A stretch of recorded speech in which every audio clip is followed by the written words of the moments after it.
ॐ जननीं शरदां देवीं रामकृष्णं जगद्गुरुं पादपद्मे तयो स्थित्वा प्रणमामि गुरुम्।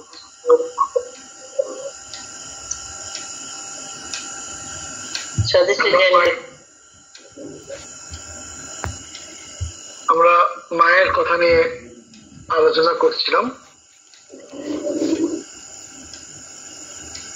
তো মায়ের সম্পর্কে আলোচনা করার থেকে মায়ের উপর নিজের অনুধ্যান করাটা ভালো, কারণ মা যে আমাদের সকলের আপনা। এটা আওয়াজ আসছে।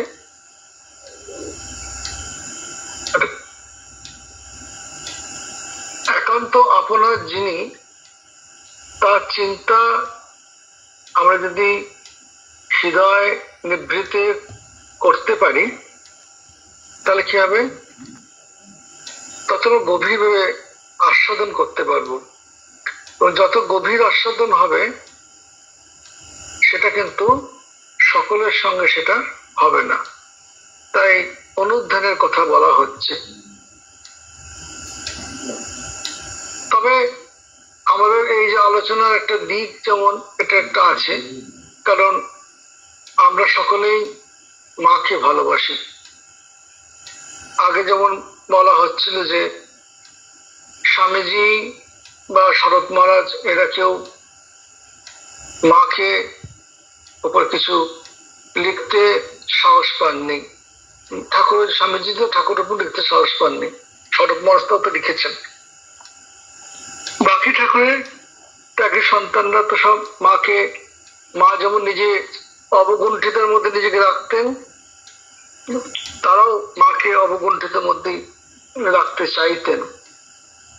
কারণ সেই সময় মায়ের কোনো ছবি কারোর কাছে পাওয়া যেত না। মানে এখন যেমন এত সহজ সরল ভাবে অতি সহজে আমরা সমস্ত কিছু যেমন মায়ের ছবি পাচ্ছি, তখন কিন্তু ছিল না। তাই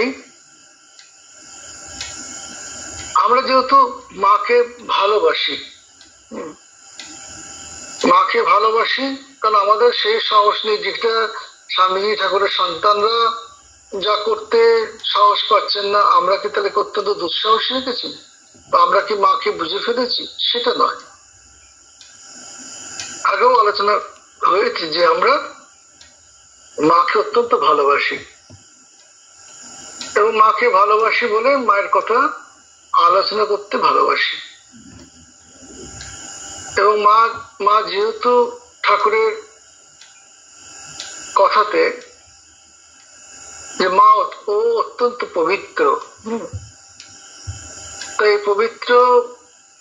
পবিত্রতা স্বরূপিণী যে মা, তার কথা যত আমরা আলোচনা করব তত আমরা আমাদের মধ্যে যে কলুষিত মনে যা আছে কলুষতা, সেগুলো সমস্ত অপসৃত হবে। তাই যেমন আগের দিন যেমন বলছিলাম যে দোয়াতের কথা বলছিলাম, তেমনি যদি ধরুন আপনার একটা গোদাম ঘর আছে, সেটাকে পরিষ্কার করতে চাইছেন, যখন খুললেন ভেতর থেকে দেখা গেল হয়তো সেখানে বাদুড় বাস করছিল, এক ঝাঁক বাদুড় বেরিয়ে চলে এলো। তো আপনি কি ভয় আমরা কি পালিয়ে ছেড়ে চলে যাব? তা নয়। আমরা আস্তে আস্তে এক একটা করে আসবাবপত্র পরিষ্কার করতে থাকবো। সেখানে অনেক মাকড়সার জাল থাকবে, অনেক কিছু আবর্জনা থাকবে। সেগুলো যত আমরা পরিষ্কার করতে থাকবো, আস্তে আস্তে দেখা যাবে গোদাম ঘরটা একটা পরিষ্কার ঘরে রূপান্তরিত হচ্ছে।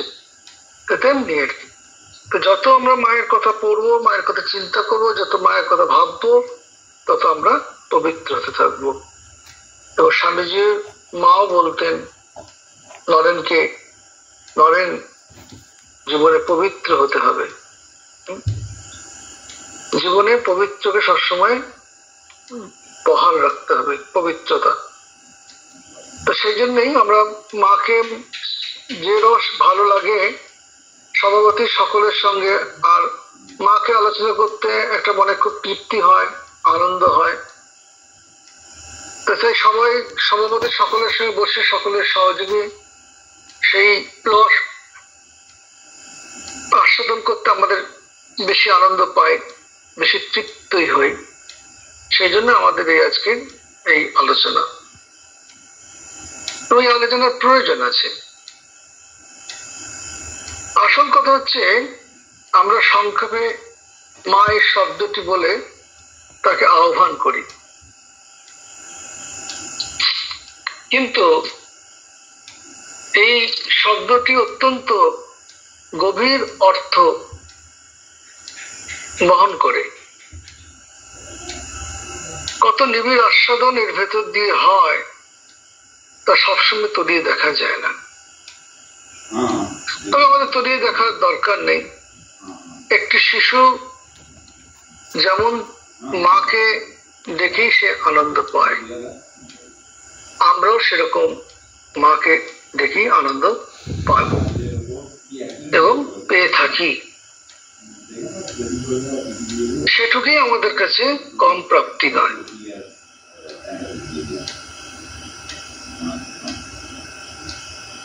মায়ের সম্বন্ধে স্বামী বিবেকানন্দ তার গুরু ভাইদেরকে একজনকে লিখেছিলেন।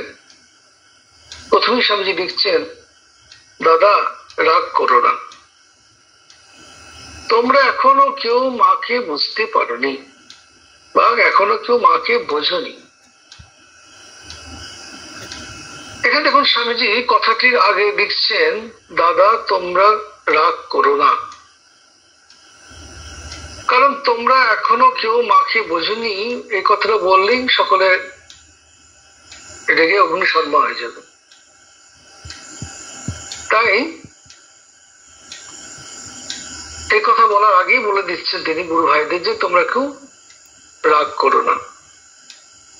সত্যি বাস্তবে কি স্বামীজি মায়ের মাহাত্ম্যটা বুঝেছিলেন। মাকে স্বামীজি যেমন করে বুঝেছিলেন তেমন করে ঠাকুরের আর কোন সন্তান বা স্বামীজির গুরু ভাইরা তেমন বুঝতে পারেননি, এবং স্বামীজির পক্ষে যেটা সম্ভব অন্যদের পক্ষে সেটা বোঝা সম্ভব নয়। কারণ যখন আমরা দেখছি যে বলরাম বসুর দেহত্যাগে মারা গেছেন, শ্রাদ্ধাদি ক্রিয়াকর্ম চলছে, সকলে শ্রাদ্ধ দেখছে, শ্রাদ্ধাদি ক্রিয়া কাজকর্ম দেখছে। নরেন্দ্রনাথ ঢুকেই যে শ্রাদ্ধে যে পিণ্ড দেওয়া হচ্ছে সেটা তো কেউ খেতে খায় না, আদ্যশ্রাদ্ধের পিণ্ড কেউ খায় না। নরেন্দ্রনাথ ওটা ঢুকেই বলছেন, এটা তো পিণ্ড নেই, তো অমৃত, বলে তিনি ধরেই খেয়ে ফেললেন। তো সুতরাং নরেন্দ্রনাথ যেটা মানে বলরাম বসু তার সাধারণ মানুষ নন, তো তার পিণ্ড আর পাঁচটা মানুষের পিণ্ডর মতো নয়। হচ্ছে দিব্যস, দেবতার উদ্দেশ্যে নিবেদিত যে ভোগ সেরকমই নরেন্দ্র সেটা দেখতে পাচ্ছেন। ঠাকুরের মুখ দিয়ে রক্ত উঠছে, লোকে দেখছে ক্যান্সার, ক্যান্সার হয়েছে, লোকে মুখ দিয়ে রক্ত বমি হচ্ছে। বাবা পরমাংশ দেবেন আবার অসুখ, তাহলে কিসের পরমাংশ? বলে যত আগাছা গুলো ছিল সেগুলো সরে গেল। ভগবান এরকমই করেন, যেখানে তিনি প্রতিষ্ঠিত হবেন আগে সেই আগাছাগুলোকে সরিয়ে দেন। তো যারা সেটা ঠাকুরের ওই অবস্থা দেখে তারা সরে পড়লো। যারা ঠাকুরকে সত্যি সত্যি ভালোবাসছিলেন তারাই এসে করে থাকলো, ত্যাগী সন্তানরা, কিছু গৃহস্থ ভক্ত তারা। এবং নরেন্দ্রনাথ তার মধ্যে বুঝতে পারলেন এটা ঠাকুরের যদি এরকম অবস্থা হয় তাহলে ঠাকুরের সেবা করবে কারা। সঙ্গে সঙ্গে শ্রীরাম নরেন্দ্রনাথ কি করলেন, ঠাকুরের ওই যে রক্ত বমি করা যে পাত্রটি সেটি ধরে পান করে বললেন, আরে এ তো ঠাকুরের রক্ত বমি নয় রে, এ তো অমৃত, যে কত দিন আছে ঠাকুরকে সেবা করে নে, আর সুযোগ পাবি না, পরে এনে হয়তো মনে আফসোস করতে পারে যে কদিন তিনি বেঁচে আছেন প্রাণ ভরে তার সেবা করেন। এই যে তিনি সংযোগ ভাইদের মধ্যে যে তাদের সচিত্রের মধ্যে দিয়ে যে এই যে সংযোগ স্থাপন, বন্ধন একটা, এটা এই বন্ডেজটা স্বামীজি পারতেন। তাই তিনি মাকে যতটা বুঝেছিলেন সত্যি সত্যি বাস্তবায়িতই কারোর পক্ষে সেটা বোঝা সম্ভব নয়। স্বামীজি পাশ্চাত্য দেশে যাওয়ার আগে মায়ের আশীর্বাদ সকলের পক্ষে আশীর্বাদ নিয়ে বীরভদ্র ভূতপ্রেত সব নিয়ে তিনি যাত্রা করেছিলেন।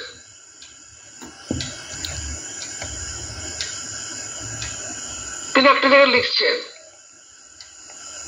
আমেরিকা থেকে, মার হুকুম হলেই বীরভদ্র ভূতপ্রেত সব করতে পারে। আমেরিকার আসার আগে মাকে আশীর্বাদ করে চিঠি লিখেছিল। তিনি এক আশীর্বাদ দিলেন, অমনি হুপ করে পগার পার। এই হুপ শব্দটা কেন প্রয়োগ করছেন বলতে পারেন? স্বামীজি ছিলেন রুদ্র অবতার। স্বামীজি ছিলেন, হ্যাঁ বলুন। বললাম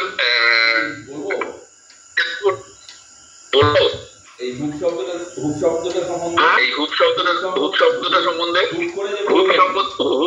হুপ করে যে বললেন, স্বামীজি যে হুপ করে বললেন কারণ স্বামীজি ছিলেন মানে হনুমানজির ভক্ত, এবং হনুমানজি রামের নাম নিয়ে সেটাকেই শ্রীলঙ্কায় করছিলেন।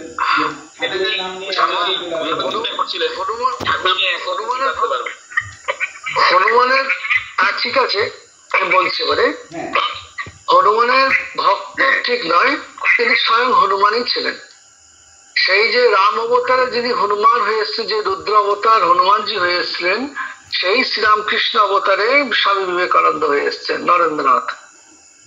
হ্যাঁ, তো তিনিও রুদ্র অবতার, ইনিও রুদ্র অবতার। সেই সময় তিনি যখন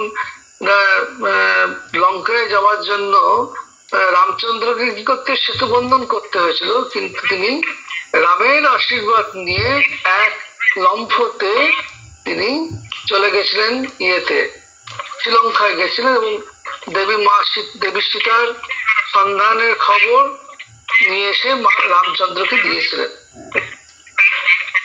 বাকি মাইকগুলো একটু বন্ধ করুন। তো সেই জন্য এবারও সে বলছেন যে মায়ের আশীর্বাদ নিয়ে খুব করে তিনি পার হলেন। অর্থাৎ এখানে মাকে তিনি আমাদের কাছে তুলে ধরছেন, যে মা যেটা যেমন আমাদের নাগমশাই বলতেন, বাপের চেয়ে মা দয়াল, বাপের চেয়ে মা দয়াল। এখানে মাকে তিনি আমাদের কাছে তুলে ধরছেন যে মায়ের আশীর্বাদে খুব করে পগার পার হলাম। ঠাকুর তাকে দিব্য দৃষ্টি দিয়ে দেখিয়েছিলেন যে তোমাকে বিদেশে যেতে হবে, এবং এটা তারই অভিপ্রেত।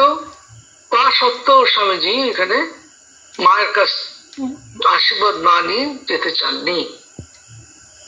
সুতরাং বোঝা যাচ্ছে যে স্বামীজির মায়ের উপর কি অগাধ শ্রদ্ধা, কি প্রগাঢ় বিশ্বাস, কি ভালোবাসা, কি ভক্তি। সুতরাং সেই মায়ের সম্বন্ধে আমরা কতটুকু বলতে পারবো, কতটুকু বুঝি? তবে শ্রীরামকৃষ্ণ পার্শ্বদরা যেভাবে মাকে দেখেছেন, এবং সর্বোপরি স্বামীজি নিজে যেভাবে মাকে সম্বন্ধে মাকে আমাদের কাছে তুলে ধরে গেছেন, তা নিজের শ্রদ্ধা ব্যক্ত করেছেন, তা থেকে আমরা কতটা অনুমান করতে পারি মায়ের মাহাত্ম্য কতখানি।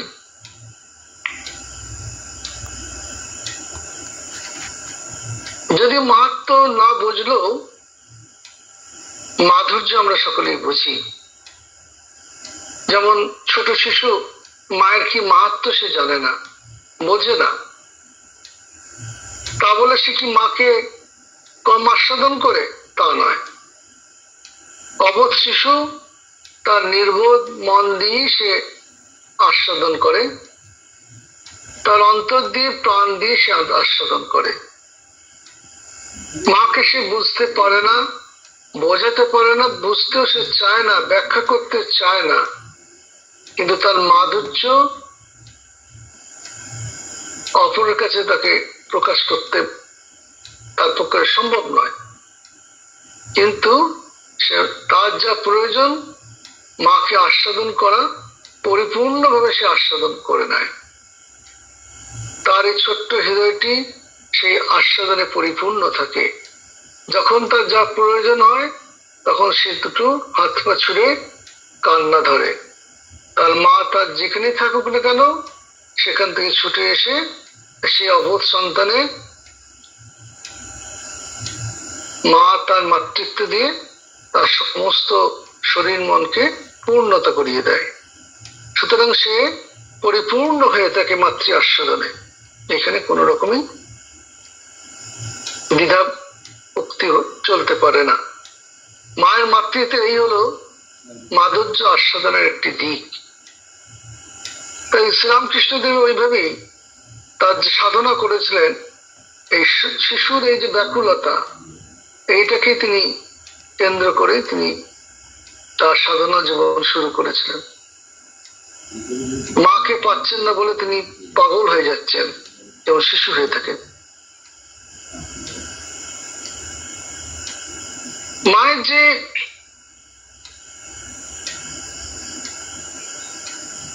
আমরা দেখেছি মা সকলের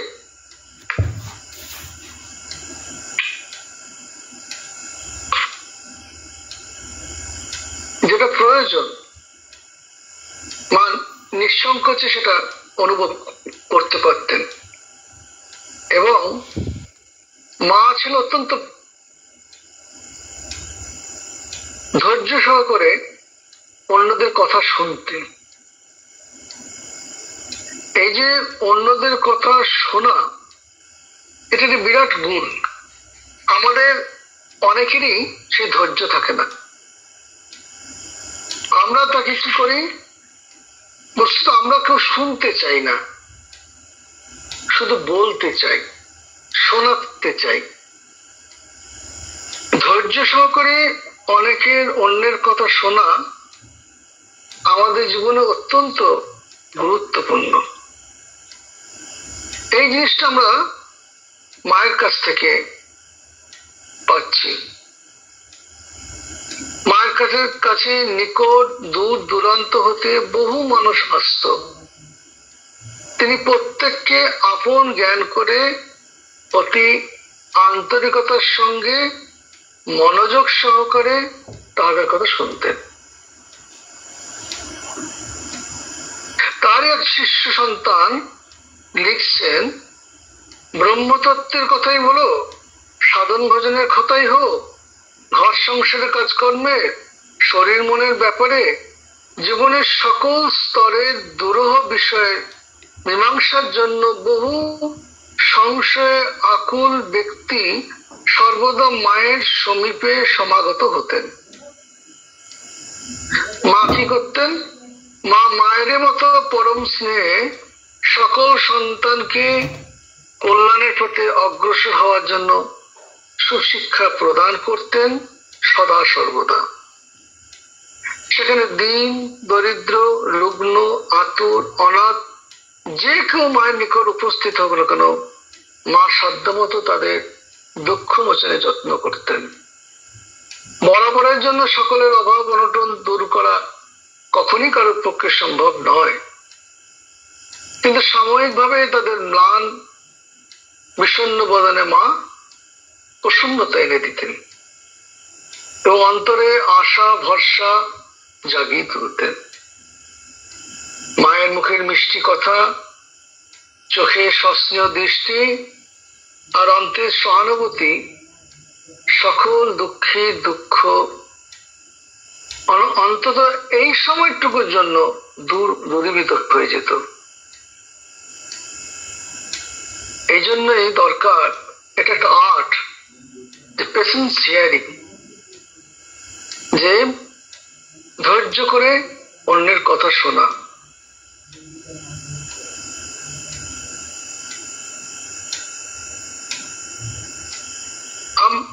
আমি নিজে যেমন দেখেছি, মায়ের শিষ্য ছিলেন ভরত মহারাজ, হয়তো বলেও থাকতে পারি।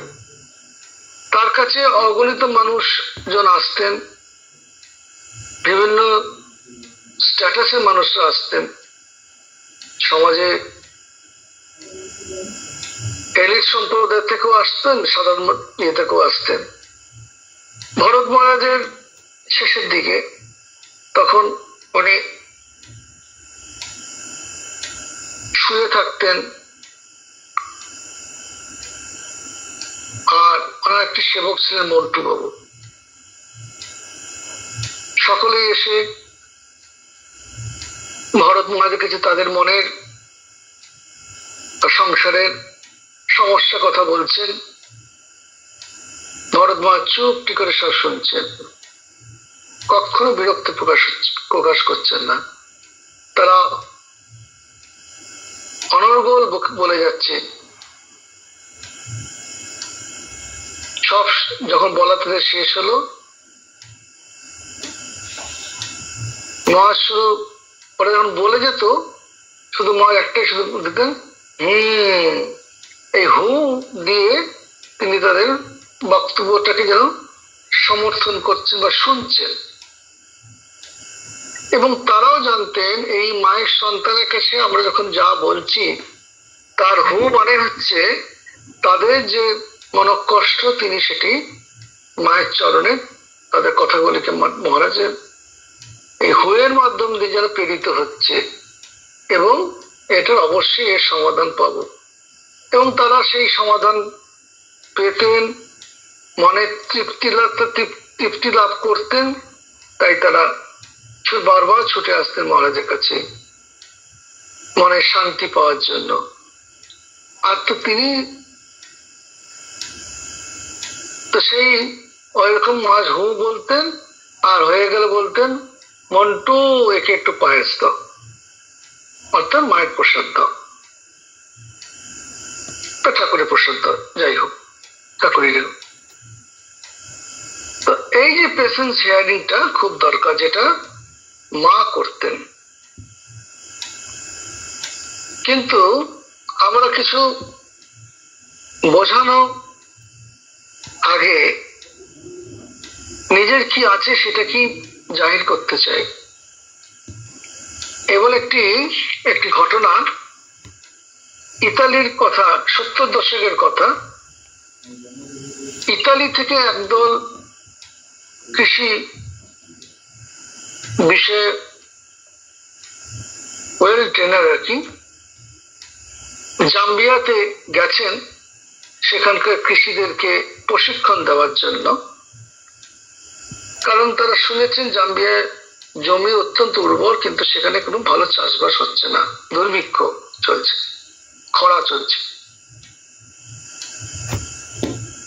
তো সেই জন্য ওরা ভাবলো যে সত্যি গিয়ে দেখলো এত সুন্দর উর্বর জমিতে এরা কেন চাষবাস করছে না। তারপরে কথা বলে জানতে পারলো, আরে এদেরকে চাষবাস করাতে গেলে জোর করে পয়সা দিয়ে, অর্থ দিয়ে তাদেরকে চাষবাস করার জন্য আনতে হয়। তা তাদের এই যে চাষবাস না করার উদাসীনতা, তারা একবারও ওখানকার লোকেদের সঙ্গে তারা আলোচনা করলো না।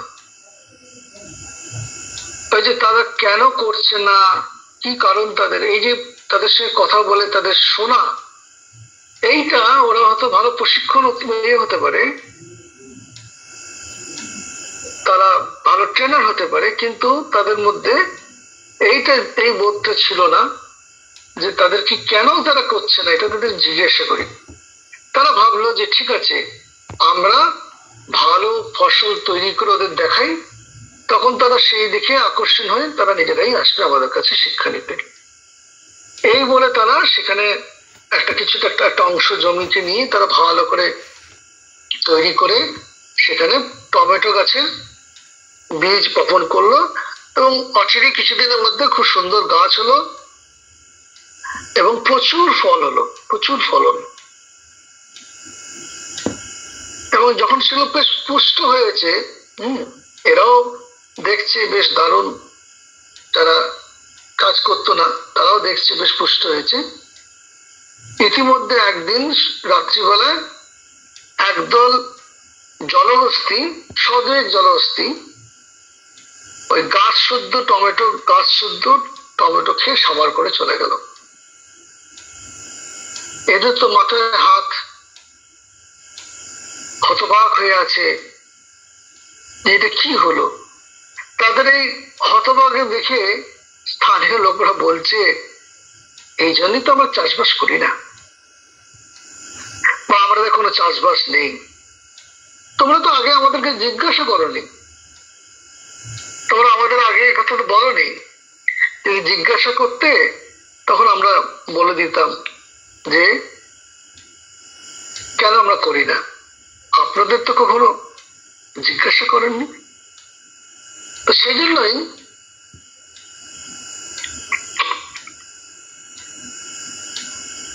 শুনতে হবে বা বোঝাতে হবে,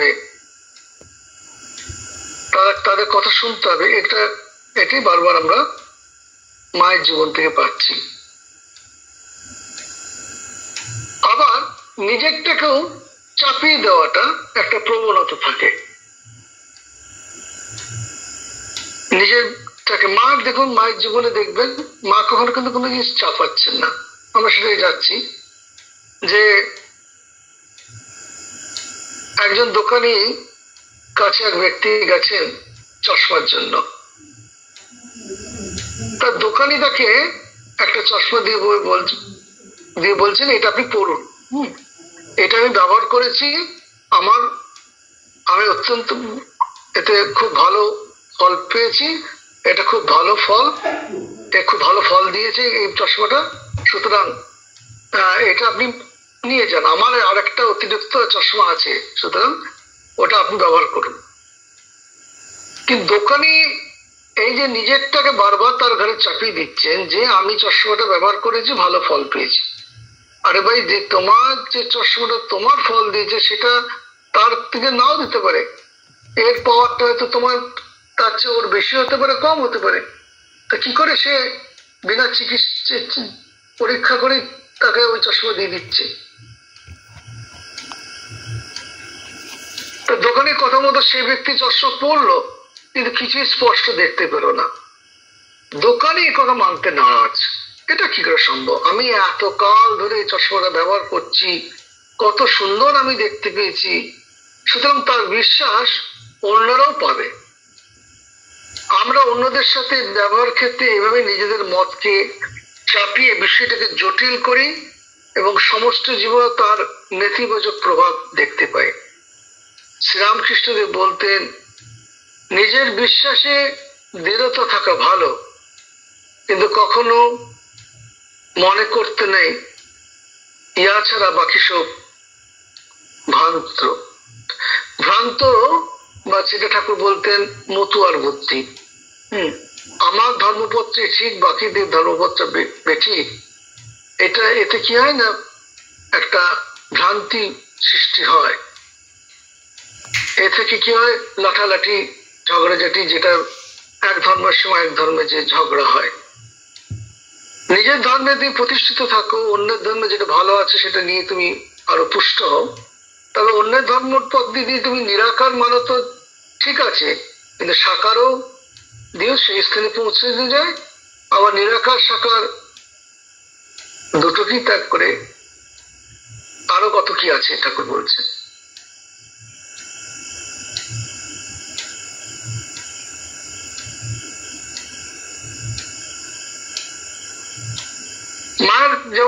মা যেমন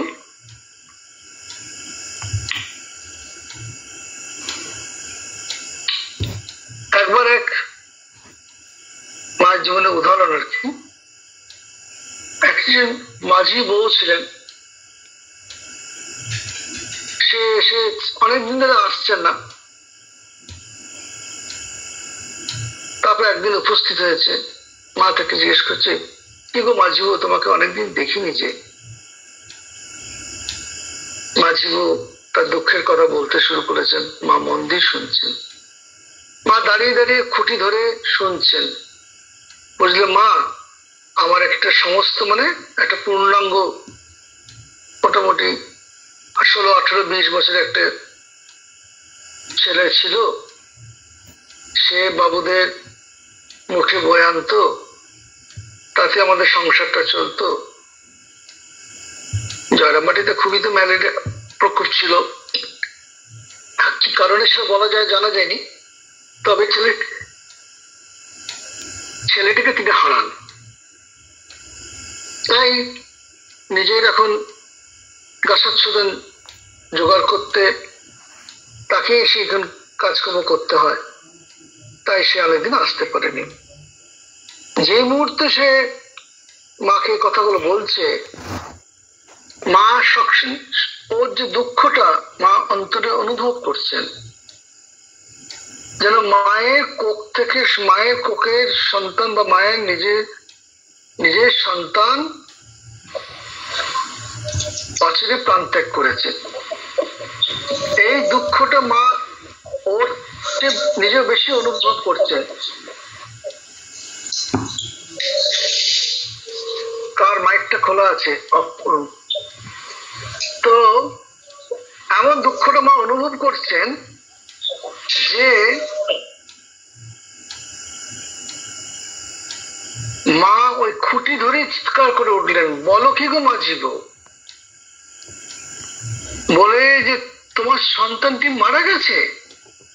এই বলো কি গো মাঝি বউর মধ্যে দিয়ে এই শব্দগুলো লুকানো আছে, আর কিছু বলতে হচ্ছে না। বলো কি গো মাঝি বউ বলে মা এমন জোরে চিৎকার করে কাঁদতে শুরু করলেন যে মাঝি বউয়ের মনে যে দুঃখটা ছিল, মায়ের ওই তারস্বরে চিৎকার করে কান্নার কাছে তার দুঃখ যেন কোথায় ক্ষণিকের মধ্যে যেন মা সেটা হরণ করে নিলেন। সে তার নিজের দুঃখ ভুলে গেল, সেই উল্টে মাকে এত প্রবোধ দিতে শুরু করলো। মা এমন কাঁদছেন যেন নিজের সন্তান হারিয়ে গেছে। আসলে আমরা সকলে তো তারই সন্তান, গর্ভধারণ না হলে কেউ, কিন্তু সকল গর্ভধারণের মধ্যেই তিনি আছেন। তো মাঝি বউ যখন এই মধ্যেই মায়ের কান্না, মাঝি বউ সেখানে প্রবোধ দেওয়ার মধ্যে দিয়ে যখন অবস্থাটা কিছুটা স্থিতিশীল হলো, তখন মা বোঝাচ্ছেন এবার মাঝি বউকে যে এইটা এই জগতে সবই নশ্বর আর কি, যার যতদিন আছে মা তাকে সে ততদিনই থাকবে, এরকম কথা বলে তাকে প্রবোধ দিয়ে মা তাকে বোঝালেন। তারপর তাকে বলছে, যাও মাঝি বউ, মাথায় তেল রেখে স্নান করে এসো। মাঝি বউ তেল মেখে স্নান করে এলো, মা তাকে পেট ভরে খাওয়ালেন। শোকে কাতর, শোকাতুর যাকে আমরা বলি, এরকম মানুষদেরকে যদি আমরা পেট ভরে খাওয়াতে পারি, তাদের শোকটা অনেকটাই প্রশমিত হয়। এটা শ্রীরামকৃষ্ণদেবের শিক্ষা। তিনি মাকে এইভাবে বলেছিলেন, আমরা পেয়েছি, পড়েছি। তাই মাঝি বউকে তিনি খুব পেট ভরে খাওয়ালেন। মাঝি বউ তৃপ্তিতা লাভ করলেন এবং মায়ের কাছে বিদায় নিয়ে গেলেন। এই যে ওর দুঃখটাকে নিজের দুঃখ বলে মনে করে নেওয়া, সে নিজের দুঃখটা ভুলে গেল। এই মায়ের কাছে এটাই আমাদের বিরাট শিক্ষা। মার আরেকটা দিক হচ্ছে পালন। তিনি মাতৃর উপরে আমাদের পালন করেন, পোষণ করেন। সেদিক দিয়ে দেখতে হলে একটু বুদ্ধির সাহায্যে আমরা একটু বোঝবার চেষ্টা করতে পারি। মায়ের ভেতর মহাশক্তির প্রকাশ, যে প্রকাশ অনুপম, ইতিপূর্বে জগৎ আর কখনো তার পরিচয় পায়নি। কারণ এর আগে আগে অনেক অবতার পুরুষ এসেছেন। ভগবান যখনই আসেন সঙ্গে তাদের শক্তিকে নিয়েই আবির্ভূত হন। তখন তাদের হয়তো সে অবতারের লীলার প্রকাশে কিছু অবদান থাকতে পারে, কিন্তু প্রতি লীলার সহকারী রূপে মা যে অপূর্ব লীলা দেখিয়ে গেছেন, করেছেন, তা সত্যি বাস্তবিক তুলনা হয় না। তাই তো তিনি অনুপমা। আধ্যাত্ম জগতের ইতিহাসে এরকম প্রকাশ আমরা কোথাও দেখতে পাইনি। যেমন ঠাকুরের অবতার নেওয়ার বৈশিষ্ট্য আমরা দিন দিন, যেমন যত দিন যাচ্ছে তত এর আলোচনার ভেতর দিয়ে, অনুশীলনের ভেতর দিয়ে যেমন বুঝতে চেষ্টা করছি, মাকেও আমরা আমাদের ক্ষুদ্র বুদ্ধি দিয়ে বোঝবার চেষ্টা করছি। তবে সেটা ইদানিং কালে, সেই সময় তো কেউই সেটা করেনি। কারণ যেটা আমরা আগে আলোচনা করছিলাম, মা সর্বদাই নিজেকে অবগুণ্ঠিতের মধ্যে রেখেছিলেন। সেটা পূর্বে এরকম ভাবে আস্বাদন করার বোঝবার চেষ্টা কেউ করেনি। এমনকি ঠাকুরের পার্শ্বদরা পর্যন্ত এই ভাবটাই ছিল সাধারণত, যে মাকে আবার বোঝবার কি দরকার, আস্বাদন করতে পারলেই হলো। ঠাকুরদের সন্তানদের যখন এরকম চিন্তাধারা, তো পরবর্তীতে ওই সময়কার মানুষজন তো তার কি ভাববে, এবং তারাও যখন আমাদেরও তাই আস্বাদন করতে পারলেই মাকে, সেটাই আমাদের যথার্থতা।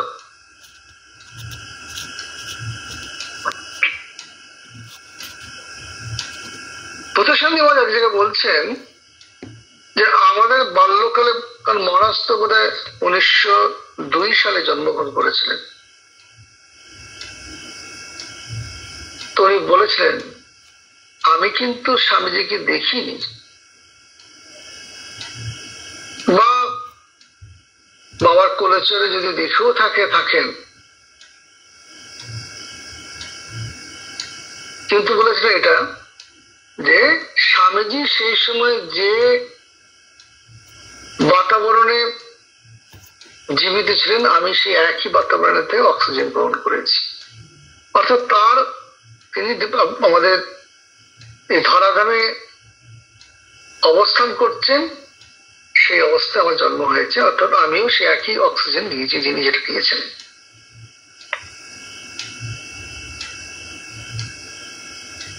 তো বলছেন যে তখনও মার কাছে সাক্ষাৎ ভাবে গিয়ে মায়ের সান্নিধ্য লাভ করা সম্ভব ছিল না, কারণ মা ছিলেন লজ্জা পটাবৃতা। তিনি যদি নিজেই নিজেকে লুকিয়ে রাখেন, তাহলে অপরের সাধ্য কি সেই অবগুণ্ঠন উন্মোচন করে মাতৃমুখ দর্শন করব? শরৎ মহারাজ বলছেন, মা নিজেকে ঢেকে এলেন, নিজেকে ঢেকে রাখলেন, ঢাকা অবস্থায় মা চলে গেলেন। আমাদেরকে মায়ের সেই অবগুণ্ঠন উন্মোচন করতে দিলেন না। সত্য সত্যি আক্ষরিক অর্থে মা নিজেকে অবগুণ্ঠনে আবৃতা করে রাখতেন। আর যেমন তিনি নিজেকে আবৃত করে রাখতেন, তেমনি আমাদের মধ্যে যারা মায়ের বিভূতি না জানলো, মায়ের প্রতি শ্রদ্ধা সম্পূর্ণ ছিলেন, তারা প্রাণপণের চেষ্টা করেছি মাকে গুণ্ঠনাবৃতা করে রাখতে। তাই সে সময় মায়ের সঙ্গে সাক্ষাৎ হওয়া সাধারণ পক্ষে অসম্ভব ছিল। মায়ের ছবি বাজারে কোথাও বিক্রি হতো না। যদি কারো দরকার হতো, নিতান্ত ঘনিষ্ঠ কোনো ভক্তের মাধ্যমে চেষ্টা করে হয়তো একাধখানি তিনি সঙ্গ করতে পারতেন, এবং একথাও সঙ্গে সঙ্গে তাকে বলে দেওয়া হতো ওই ছবি কোথাও প্রকাশ্যে রাখা চলবে না। মাকে আমরা এত লুকিয়ে রেখেছিলাম। কেন রেখেছিলাম? বোধহয় এই জন্যই যে মা যখন নিজেকে লুকিয়ে থাকেন বা রাখেন, তখন আমরা জোর করে তার অবগুণ্ঠন উন্মোচিত করব কি করে? কিন্তু মা নিজে জানেন কখন তার অবগুণ্ঠন উন্মোচন করবেন, কার কাছে করবেন। অন্য বিষয়ে তিনি খুব উদার, কিন্তু এই বিষয়ে মা একটু বেশি কৃপণী ছিলেন। সহজে নিজে কারোর কাছে ধরা দিতেন না, এমনকি তার একান্ত ঘনিষ্ঠ আত্মীয় স্বজনদের কাছেও না।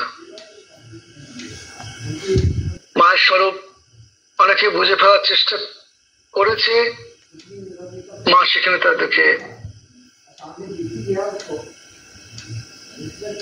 তার মায়াদেশটা ভুলিয়ে দিয়েছেন, বুঝতে দেননি। ভক্তদের ভিতরে বিরল কেউ খুব ভাগ্যবান ছিলেন যারা তার সাক্ষাৎ সান্নিধ্যে আসতে পারতেন। বাকি যারা তারা দূর থেকে তাকে দেখত বা অন্যের মাধ্যমে তার কাছে থেকে উপদেশ পেত। তার দীক্ষিত সন্তানদের সম্বন্ধে এই নিয়ম ছিল। বুঝতে পারছি কত কঠিন বা কড়া নিয়ম ছিল।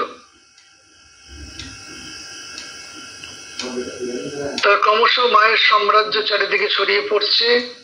মায়ের সন্তানরা চারিদিকে থেকে বলছেন, মা তোমার আবরণ, তোমার অবগুণ্ঠন উন্মোচন করো।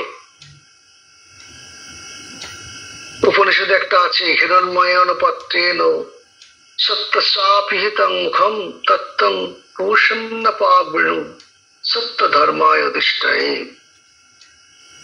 বলছে হিরণ্ময়ের পাত্রের দ্বারা সত্যের মুখ আবৃত। সোনার পাত্র দিয়ে সত্যের মুখটি আবৃত।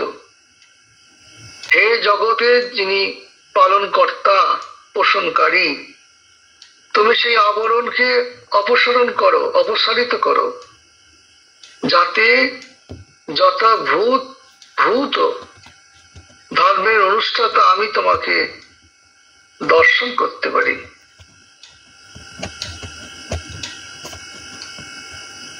বলছে যাতে যথাভূত ধর্মের অনুষ্ঠানটা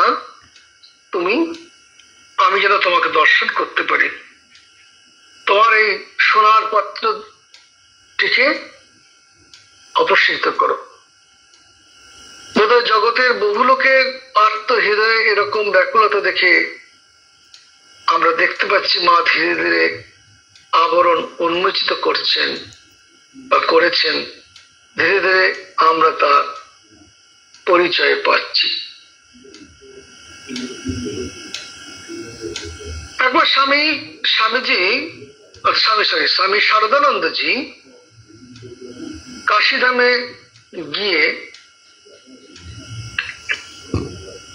তিনি মায়ের কাছ থেকে এই ট্রেনিংটা পেয়েছিলেন।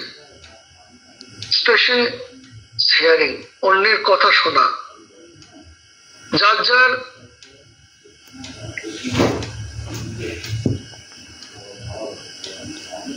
যে যেখানে কাজ করছে সেই ক্ষেত্রের ব্যক্তিকে তার কি মত সেটা তিনি শুনতেন। তিনি এরকম করতেন না যে তার মতটা চাপিয়ে দিতেন, তা নয়। যেরকম মা, যেমন শেষ যে মা আমাদের আশীর্বাণীতে দিয়েছেন, বলছেন যদি শান্তি চাও মা, দোষ দেখবে নিজের। জগৎ পর নয়, জগৎ আপনার।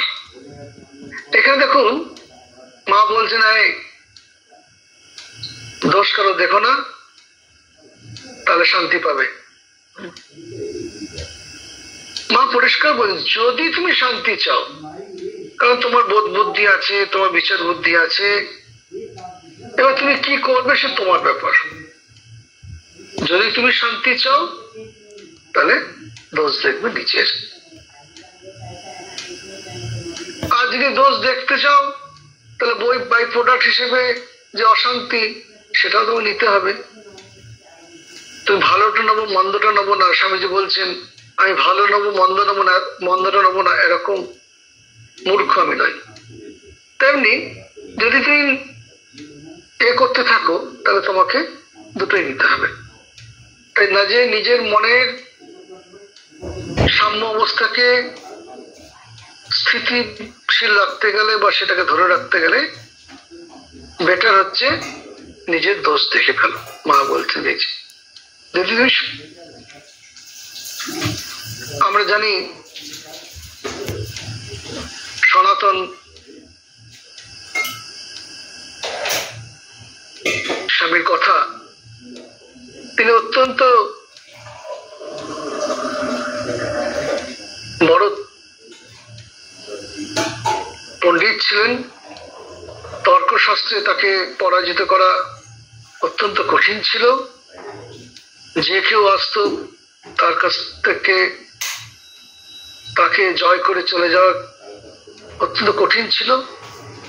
কিন্তু যেই তিনি চৈতন্যদেবের সান্নিধ্যে এলেন তখন জীবনের যে রহস্য বুঝতে পারলেন।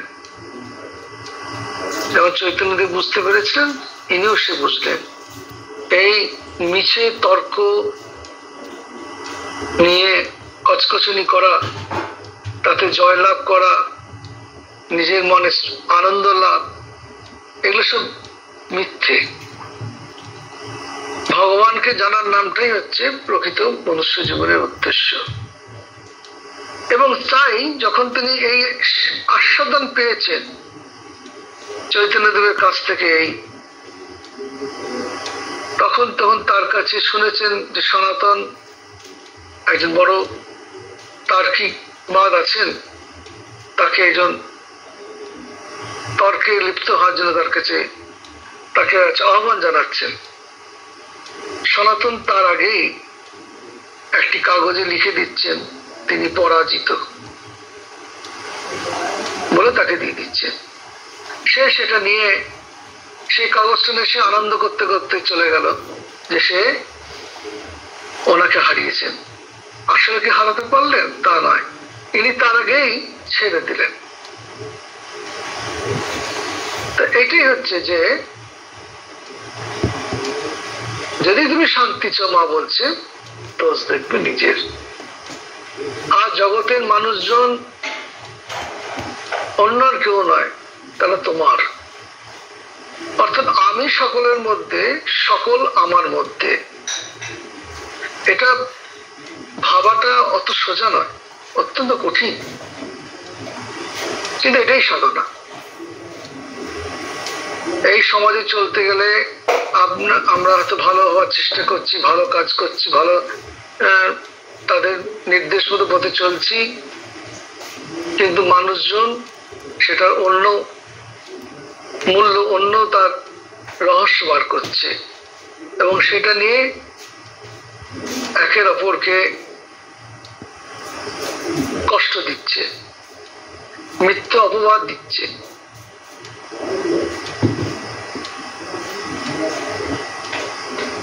কিন্তু সে জানে আমি কি করছি। তো আমাদেরকে সেই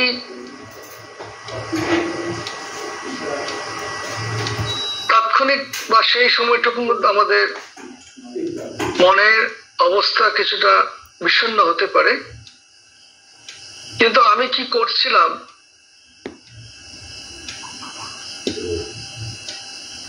যে আমার মধ্যে যে মানব সেবা চলছিল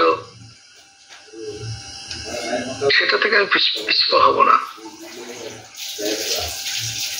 কারণ সত্য সর্বদাই জয়লাভ করে, সত্য বিজয়।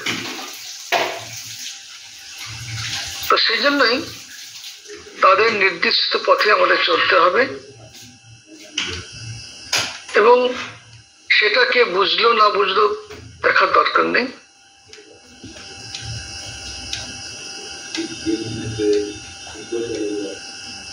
এইটাই আমাদের মনের তৃপ্তি এবং আমি তাই করব।